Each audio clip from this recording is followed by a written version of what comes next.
Et on reste dans l'Aube, améliorer le bien-être des personnes âgées grâce aux nouvelles technologies. C'est tout l'objectif de ce nouveau lieu à Troyes, le Living Lab Active Aging, une création de l'UTT qui s'est installée à la Technopole. Présentation avec Tiffaine Leroux et Olivier Maillère. Pour consulter son agenda sans quitter son canapé, il suffit parfois de faire un seul geste. C'est le geste saisir et tirer. Voilà, comme ça. Donc, au laboratoire vivant pour personnes âgées actives, assistée par une sociologue, Marie-Thérèse utilise un majordome virtuel basé sur la technologie des jeux vidéo sans manette. Dans une régie voisine, le coordinateur enregistre et observe l'expérience.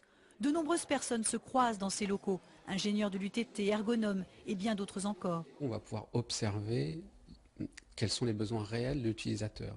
Et l'utilisateur est la personne âgée, bien entendu, le professionnel de santé et l'industriel qui est impliqué dans la conception du dispositif. C'est sûr que les gens en ce moment qui sont très âgés n'ont pas commencé avec l'ordinateur, donc c'est pas toujours simple. Bon, nous on aura déjà un petit peu vécu avec, donc j'espère qu'on pourra aller assez loin. Régulièrement depuis cet automne, des retraités se retrouvent pour parfaire les manières du majordome virtuel. Au cours de cette séance collective, il s'agit de lui choisir une voix. Eh bien, j'espère que vous avez aimé ma voix et que vous voudrez l'entendre chaque jour.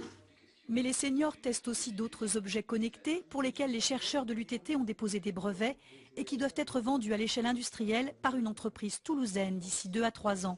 Bien cachés dans ce vase, par exemple, des capteurs évaluent l'équilibre de la marche. Ce sont des éléments qui sont essentiels pour être vigilants par rapport aux personnes à leur domicile et permettre d'avoir des points d'alerte si à un moment donné, ça se passe moins bien. Et ces points d'alerte, ça permet de définir, par exemple, une activité physique supplémentaire, peut-être revenir sur la façon dont la personne se nourrit, etc. Installé pour le moment à la Technopole de l'Aube, le Living Lab doit rejoindre une extension de l'UTT dans 1 an.